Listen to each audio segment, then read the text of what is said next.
Friends, please be an angel and share this podcast with a friend, subscribe, rate us 5 stars, and leave a positive review. You can also help us reach more people when you screenshot this podcast, tag me at Angel Podcast, and share it on your Facebook and Instagram stories. From the bottom of my heart, thank you for all you do to support this podcast. Welcome to the Angels and Awakening podcast. I'm your angel medium, Julie Jancius, and today we're sharing your angel stories. Why do our angels and loved ones above show us signs?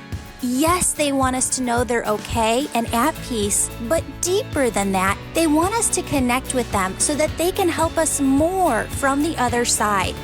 Friends, it all begins with your intuition, vibration, and experiencing oneness. Your intuition is your soul's voice. It's also how your loved ones talk to you from heaven. In this podcast, we teach you how to turn up the volume on your intuition so that you can hear their loving messages more clearly. We also teach you how to raise your vibration and feel your oneness with all that is.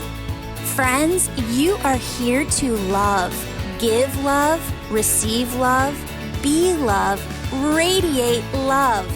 And because your soul is love, all you really ever have to do is just be. Hello, beautiful souls. Welcome back to the Angels and Awakening podcast. I'm your host and author, Julie Jancius.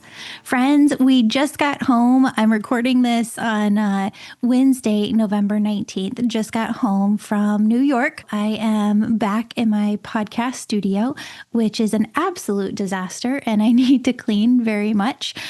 So if Lulu, my doggy, walks across papers, my paper piles that are on the floor, please excuse her. Oh, I love you so much, and thank you so much for your prayers. I plan on doing a podcast episode that you can hear on Monday where I just talk about so many signs that we got while we were in New York City.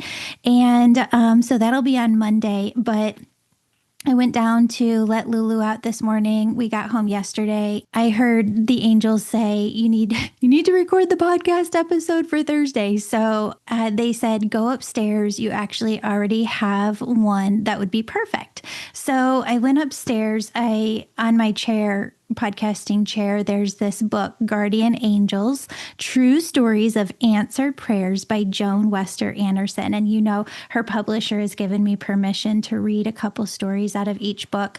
And so this one is called When Mom and the Angels Join Forces. So I read through it and I was like, oh my gosh, this is like so incredibly perfect for today. And the lesson that the angels want you to take in is that, I could start crying again. You know, miracles are miracles because we don't see a way, right? Like, we don't see a way to the possibility. We just know that God, universe, source can move mountains, can create miracles, can get us to what it is that we want or need in the moment without us knowing how, right? Like our logical minds want to come in and be like, okay, well, this is what you need to do. A plus B equals C. And when there's a miracle that's needed, you can't figure out that path or that road. You just have no logical way of putting it together within your mind. And that's when you go, you know, God, universe, source, I need a miracle here.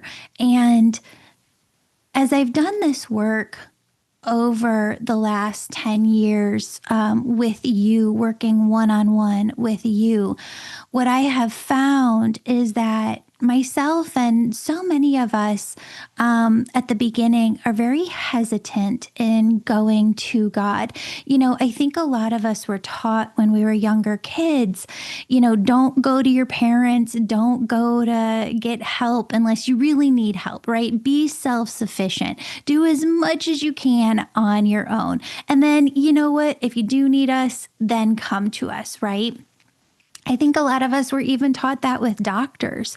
Like, don't go to the doctor right away. Just wait and see if your body can figure it out. And then if you need to go to the doctor, go. And so we take a lot of this concept from various different places. Remember being inside the classroom in elementary school or middle school and the teacher being like, don't come up into the teacher's desk and ask the teacher a question unless you've really tried to figure it out yourself. I think that we take this misconception and we place it with God, Universe, Source, and the angels and our spirit team as well, right? Where we're like, okay, well, I should try and figure this out first with my logical mind. So we're trying to, in our own lives, like figure everything out. And there's some times where you go, there is no way. There is no possible way for me to get from where I'm standing in my life right now to where I need to be, or where my family needs to be, or where my child needs to be. And you go to God and you go, I have no clue. I have no clue. And what God and the angels always say is, come to us sooner. You do not need to process things through your logical mind. You do not need to find the way. Faith, belief, this trust, have so much of it within you. And this is where we can be childlike, right? Go to God for everything that you need. And as I'm saying this, the angels are bringing through this vision of, when you're a toddler, you don't bring in that logical mind as much, right? Because it hasn't been socialized out of you yet. So when you are itty bitty, you're 18 months old, 24 months, a toddler, you don't try and fix and solve everything with your logical mind before you go to your parent. You just go to your parent, or you go to your teacher at preschool or wherever, daycare, wherever you're at. You just go to them and you go, I need help. I need help. I have no idea what to do. And the teacher helps, right? You think of a little toddler who's like trying to get their glove on and it's not going on. And they just raise their hand, and look at you with these eyes of like, okay, I need help. I can't get the glove on my hand. And they don't even try very hard, right? They just lift it up and you help it with them. Or you ever see a toddler where they just lift both of their arms up to you? Like they just want up. They just want to be held. That is what God, Universe, Source, and our angels want from us more. I'm so grateful to those who keep this show going through your support. Get 3 certifications in one and start your own business when you take the Angel Reiki School online or in person. You get both for the price of one when you register. The Angel Reiki School is in person this November and January. My angel membership gives you the ability to work with your personal angels and your heavenly loved ones every day to hear your own angel messages. Sign up for the annual option today and receive a free 1-hour reading with me to feel closer than ever to your angels. I'm doing readings again out of my house and on Zoom. It's $144 for a half an hour reading or $288 for an hour. Or book me to do your readings at your next party worldwide. The Angel Reiki School membership, readings, and parties are all booked online at theangelmedium.com. That's theangelmedium.com. Thank you again for supporting my work and the work of the angels. Now, let's get back to the show.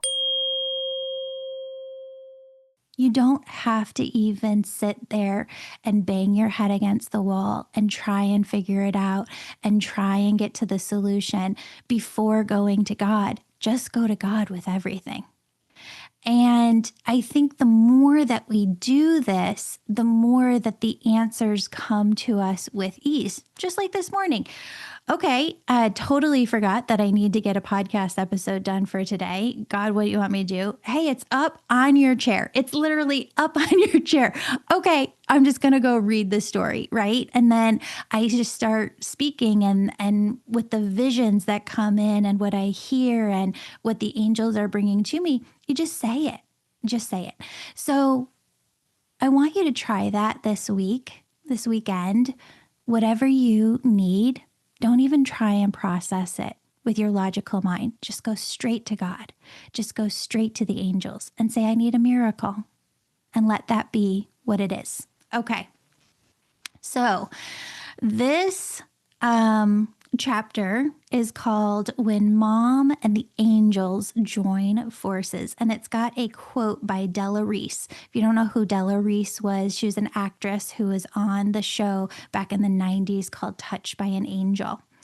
I don't see how I possibly could have come from where I entered the planet to where I am now if there had not been angels along the way. Ooh, that fits. Daryl Messenger of Byron, Illinois, will admit that her son's mere existence is proof that angels take care of us. For there are some children who are just naturally seem to gravitate towards trouble. And Gary Therese had always been one of them. He was already walking, actually running, by the time he was 8 months old, and the activity never ceased. When he was 18 months old, he fell on an aluminum folding chair and sliced his little face from cheek to cheek across his nose, Daryl remembers. That was the first of many trips to the emergency room.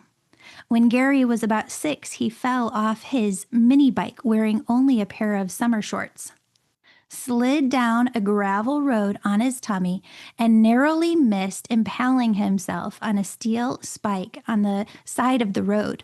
The neighbors used to this picked him up and sent him home. On 2 separate occasions while deer hunting, Gary climbed into his tree stand and promptly dozed off. He fell to the ground each time, breaking his shoulder. Given his love of demolition derby cars, which he built with his dad, and his hunting and snowmobiling mishaps, Gary was a regular at the doctor's office. Daryl had been divorced when Gary was a baby, and a few years later she remarried the man Gary had always regarded as his father. Both adults were bewildered over their son's constant mishaps. Daryl never knew what kind of catastrophe, stitches, a cast, would greet her when she returned home from work. It certainly made life interesting, but Daryl sometimes felt guilty. Shouldn't she be able to prevent some of these episodes? Amazingly, Gary survived his high school years, despite 2 motorcycle accidents. Through her constant prayers for her son's health and safety, Daryl grew closer to God and eventually started going to church. During this time, she learned about angels. She knew they were supposed to guard us. Could she possibly put them in charge of Gary? By now, her adult son was an adult, but she still worried about his safety. One day, I told God I was giving my son to him to care for because I could no longer watch and worry when the next accident would hit. She also asked God to surround her son with angels. One winter night, a few months later, Gary went out with some of his buddies. It was 1:30 a.m. when he set out on his snowmobile for home. Gary rode this route often, even in the dark, and although he had crossed a river to get home, he had to cross the river to get home, he wasn't at all concerned. Have you guys ever done this? Okay, so I'm going to pause here because my dad was a huge snowmobile rider, and so when I read this story, I was like, ooh, chills to the bone, right? Because if you ride snowmobiles and you have ridden them with a daredevil man outside, it is scary as heck. And they don't care. They will go over the ice. So I remember being a little girl, we would go upstate New York because my grandpa Harris had a cabin in Minerva, New York, and there was a lake near there. And when we would go up, we would get the snowmobiles. We'd ride the snowmobiles all over in the meadow and, just through these different tracks, through the forest. And then we would take the snowmobiles over to the lake and we would ride the snowmobiles on the lake. Now, my dad would just literally look at my sister and I when we were like I mean, I'm not joking with you. Maybe my sister was like 4 or 5 years old, and here I am, 4 years older than that. So maybe like 8, 9. And my dad would just be like, watch out for the black ice. Don't go over the black ice. And I am scared to the bone because I don't know what I'm looking for. My eyesight was terrible. I don't even know if I had glasses yet. I couldn't see anything. I've had glasses since I was in 3rd grade. I can't see far. And so I'm like, look out for the black ice. First off, there's a fresh batch of snow. You can't even see where the black ice is sometimes. So this story really resonates because if you've ever been around a daredevil man, they just do this type of crap all the time, right? Like they will go over and they'll ride on the ice and you're like, what sane, rational human being does this? I don't know. Freak the heck out of me, right? I am definitely not a daredevil. So here Gary is, and he's not at all concerned about going over this river to get home at 1:30 a.m. on his snowmobile. So the book continues. Eventually, Gary saw the river ahead, set into gently rolling hills, and no doubt still frozen over. So he was thinking to himself, okay, the river's still frozen. This is going to be a piece of cake. There was a bike path along the bridge that Gary could have crossed the river with, but as always, he preferred a challenge. Oh my God, does this sound like my dad? Revving the engine, he flew down the side of the hill, hoping again to gain enough speed to cross the ice to a flat riverbank on the opposite side. But his strategy failed. Shaking my head over here. For as he shot across the river, he realized that the spring thaw had already begun and the river ice was then, too thin. To his horror, he reached the middle of the river and the ice gave way. He and his snowmobile started to sink. Isn't that like your worst nightmare? Like, right? Oh my God, who in their right mind goes across a riverbank on a snowmobile? So here Gary is going into the water. He's tearing off his gloves and his helmet. I know that when we used to ride snowmobiles, my dad wouldn't just have like a snowsuit. Remember like snow bibs where you would put on one foot in and then the other foot in these snow pants. And then they had these suspenders that kind of went up over your shoulders. And then you had like this big old jacket. My dad was so into being outside in the snow that he had the jacket was built into the snow pants. I can't imagine trying to get something like that off or how you would possibly be in frozen water with all of that extra weight on you to get to the other side if you're sinking in water in the middle of the night. So here he is tearing off his glove, tearing off his helmet, and Gary's struggling to swim. She said it seemed impossible. His heavy clothing was pulling him under the jagged ice. His snowmobile had disappeared. The water was so terribly cold, and the riverbank seemed miles away. He realized that he would die there. His mother would be heartbroken. Panicked, he again attempted to swim, but it was hard to see anything now that the snowmobile headlights had sunk. Swim, swim, he told himself. You have to get out of here. Now, this is where she puts these in quotes, right? Swim, swim, you have to get out of here. This is your angel speaking to you. When you are in those moments and you are hearing that intuition within, that isn't him, that is his intuition. Was that the bank right in front of him? Yes, but how had he gotten across the river? He was soaked all the way through, but still somehow afloat. Gary grabbed for the bank, but it was covered with ice, and his frozen hands kept slipping. But when he did get a grip, the ice would break, and he would lose ground. Kicking, he tried to get closer, but he was exhausted and falling asleep now, sinking into the bitterly cold water. Sinking. Suddenly, Gary awakened. He was standing up out of the water. He looked around in disbelief. Had the accident been a dream? No, he was soaking wet. his teeth chattering, and standing on a snow-covered hill that led right up to the highway. How had this happened? He was completely alone, so who could have pulled him out? Yet there was the highway and headlights were approaching. Gary staggered to the side of the road, waving his arms. Seeing him, the driver pulled over. Son, he leaned out the window. Do you need help? At about 2:30 a.m., Daryl's husband answered the phone. A friend of Gary's wanted them to come to his house right away. Gary had had a snowmobile accident, but a kind truck driver had delivered him there. Daryl was adamant that the paramedics be called right away.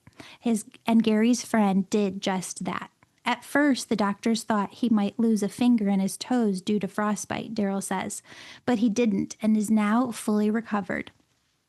The following morning, Daryl drove past the spot where her son almost drowned. Oh, isn't this like a mama? One of Gary's gloves had been lying out on the river, embedded in the ice. There was no sign of the snowmobile, and in the snow, Daryl clearly saw two distinct sets of footprints leading from the river to the highway. I knew then that the angels had lifted my son from the icy waters up onto that bank, and I know that the Lord walked right beside them, leading him to help.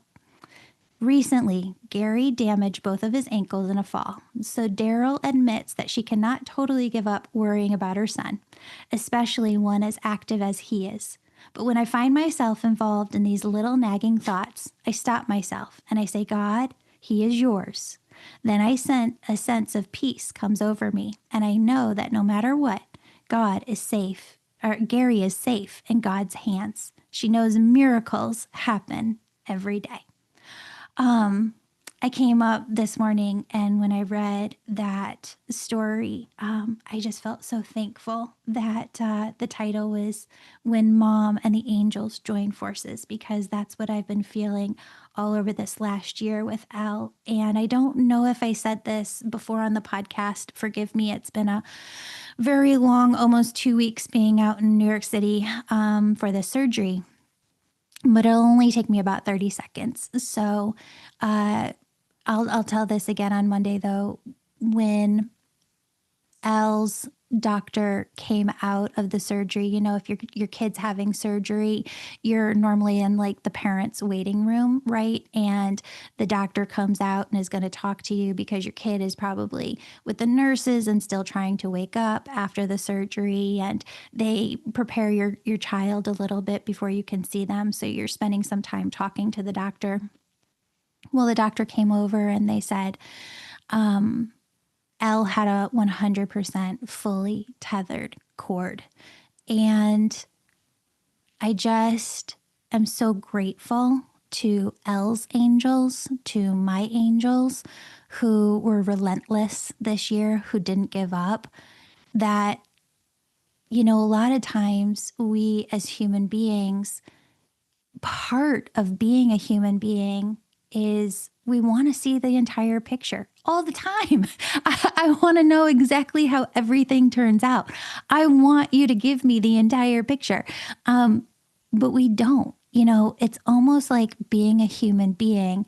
God on the other side sees the entire picture. I remember when I was a little girl, a spiritual teacher used to say that it was like the Thanksgiving Day parade, and that God could see the parade from above, like in a helicopter point of view, and could see exactly what streets the parade was going to go down and how it was going to turn out and all of the floats all at once.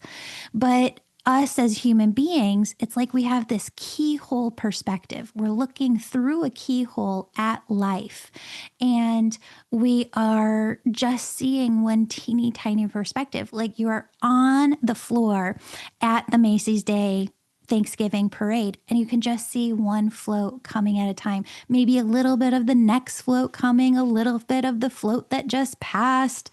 But that's our teeny tiny perspective, right? And that's why we need the angels so much.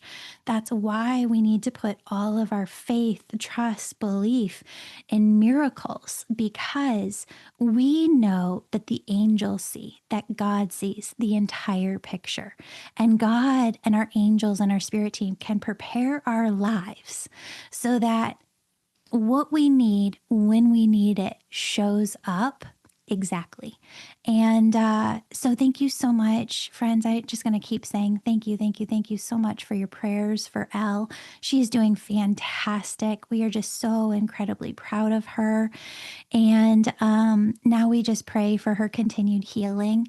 It's a long process to figure out, 3-6 months from now, if this worked. And I put all of my faith into God, universe, source, and miracles. And I just ask God for this miracle that over the next 6 months, she continues to heal and heal beautifully. And that this entire surgery worked very, very well to help her scoliosis, to help her Chiari malformation. And that's what I pray. Thank you, God, so much. And friends, the angels, before we go, they are asking you to do this one thing. They are asking you to ask for a miracle. They say every single one of you need your own miracle right now. And they want you to ask for that miracle. Ask God, ask your angels. If you were to say to me, Julie, I don't know how to pray, just talk and have a conversation with God and your angels. Tell them what it is that you need. Tell them the outcome that you want, what you want as if it's already here. Let them handle the rest because they've got it. And I promise you that they're going to work those miracles in your life. I love you so incredibly much, friends. Have a beautiful, beautiful, blessed day. Beautiful souls, we have so many freebies to help serve you, your family, and friends. Want a weekly message from your angels emailed to you? Sign up on my website to receive a weekly message of love, hope, and healing from the angels. Do you have a prayer request? Go to the homepage of my website and submit your prayer request so that our team of prayer warriors can be praying for you daily. Want to learn more about the angels and energy healing? Subscribe to my YouTube channel called Julie Jancius to learn more about the angels, energy healing techniques, and so much more. One of the biggest things we hear from our listeners is that they have no one to talk to about their spiritual awakening. We created a private Facebook group called the Angels and Awakening Podcast Tribe so that you could connect with others like you and know that you're not alone. So be sure to join this group on Facebook to get the support you need.